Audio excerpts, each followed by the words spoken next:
Nous menons une mission de consultation des autorités provinciales pour pouvoir identifier les filières à potentiel de création d'emplois des jeunes décents ainsi que d'insertion socio-professionnelle. En fait, pendant les 2 jours de travail déjà, nous avons commencé par voir le gouverneur pour lui présenter nos civilités, pour que ces derniers puissent nous donner aussi ses conseils et ses orientations en rapport avec cette mission.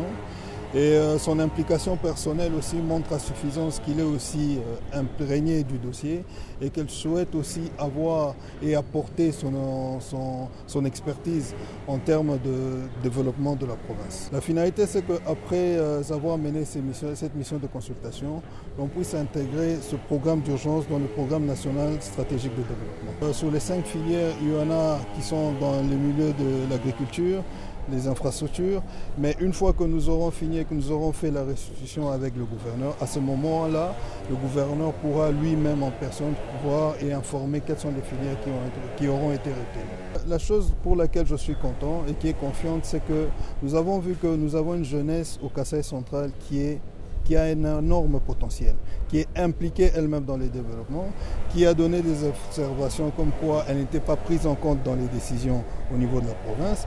Et ça, ce sont des observations sur lesquelles nous allons nous asseoir et proposer au gouverneur pour qu'il puisse en tirer des conclusions qu'il faut. Mais c'est une jeunesse, comme on le dit, qui a un énorme potentiel et qui, si on compte avec elle, on pourra booster le développement de la province.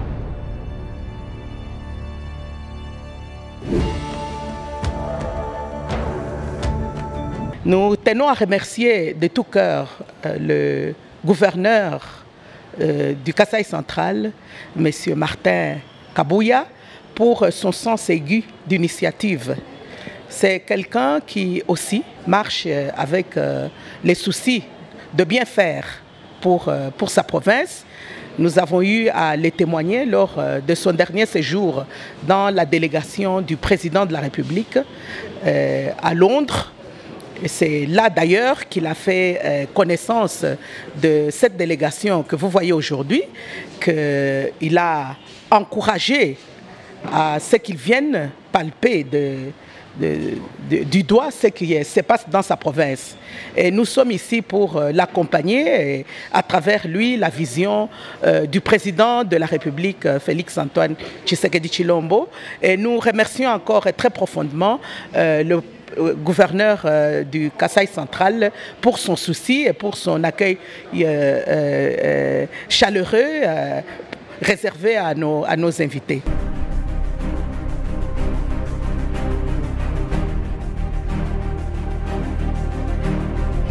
Bon, c'est un grand plaisir pour nous d'être ici, d'avoir vu la chute Mbobo. Et bon, c'est merveilleux.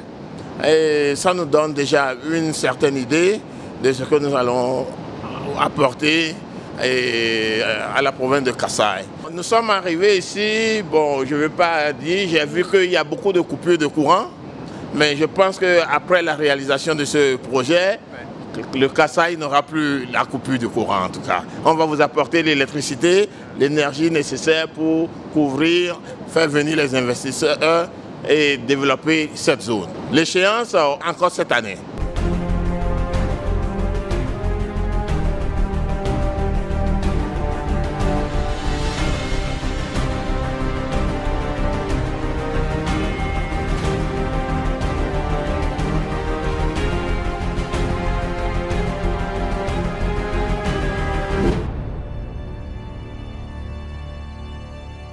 Je m'appelle Awa Ndiaye Seck et je suis la représentante présidente de ONU Femmes en RDC. Oui, j'ai eu le plaisir de rencontrer effectivement son Excellence Monsieur le Gouverneur du Kasaï central. Cette visite se voulait d'abord une visite de courtoisie parce que je suis dans la province et c'est important que je parle à la première autorité dans cette province. Elle se voulait aussi une rencontre d'échange sur les programmes de ONU Femmes en RDC, sur ce que nous faisons dans ce pays et sur ce que nous faisons dans la province, et de également écouter le gouverneur nous présenter ce qui se passe ici dans cette province, ainsi que l'analyse qu'il en fait pour nous permettre de mieux ajuster les appuis ou les interventions que nous voulons mener au niveau du Kasaï central. Le programme d'appui au renforcement de capacité pour soutenir la mise en œuvre du plan d'action du gouvernement provincial du Kasaï central vient de décoller. C'est l'occasion pour moi de réaffirmer au nom du PNUD la disponibilité de notre organisation à soutenir les efforts du gouvernement de la RDC en général et du gouvernement provincial du Kasaï central en particulier pour la consolidation de la paix, gage incontournable pour le développement qui pourrait partir du centre de la province du Kasaï central vers d'autres provinces de la RDC.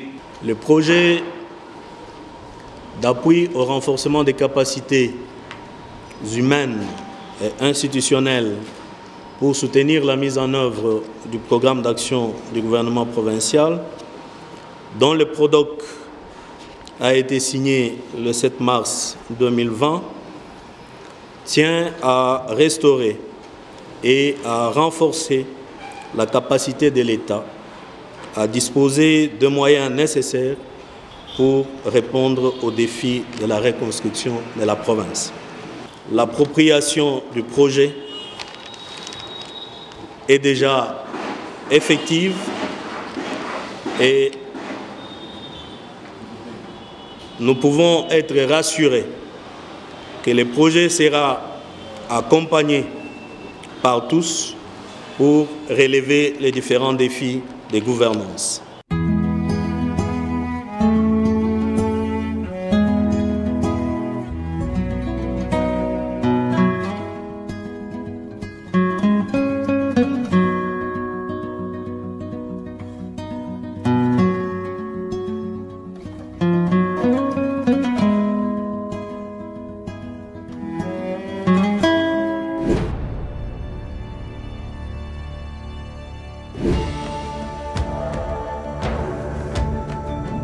Le pays est confronté à une attaque sanitaire jamais connue et face à laquelle de mécanismes de riposte doivent être décidés pour l'intérêt de tous. Le gouvernement provincial s'aligne derrière son Excellence Félix Antoine Tshisekedi Tshilombo, président de la République, chef de l'État, père de la nation, à qui je rends mes hommages le plus déférents pour l'intérêt qu'il accorde à l'avenir et au bien-être du peuple congolais en général, centre kassaïen en particulier, en plaçant la santé parmi les piliers de sa vision. Il appuie sans restriction aucune sa politique contre la pandémie qui décime l'humanité tout entière, provoquant ainsi de maladies à virus Covid-19.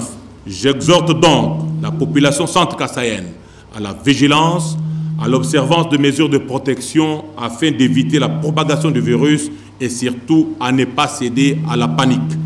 Se laver les mains fréquemment et correctement, bien se laver les mains avec du savon et de l'eau, se laver les mains toutes les heures et obligatoirement après une sortie à l'extérieur et tout contact rapproché avec une personne malade. avoir du gel hydroalcoolique sur soi, dans la mesure où il n'est pas toujours possible de trouver un point d'eau et du savon en sortant d'un lieu public.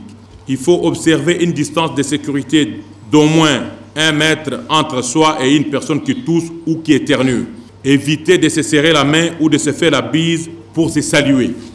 Tousser ou éternuer dans son coude. Utiliser des mouchoirs à usage unique. Limiter au strict nécessaire ses déplacements. Les personnes de plus de 70 ans doivent limiter leurs sorties et rester à leur domicile le plus possible, de même que celles souffrant de maladies chroniques, troubles respiratoires et autres handicaps. C'est sur ce point que je clôt mon allocution en souhaitant à tous un excellent moment de travail. Que Dieu bénisse notre province, son peuple et ses dirigeants. Je vous remercie.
Nous ne pouvions pas continuer à être dans les ténèbres.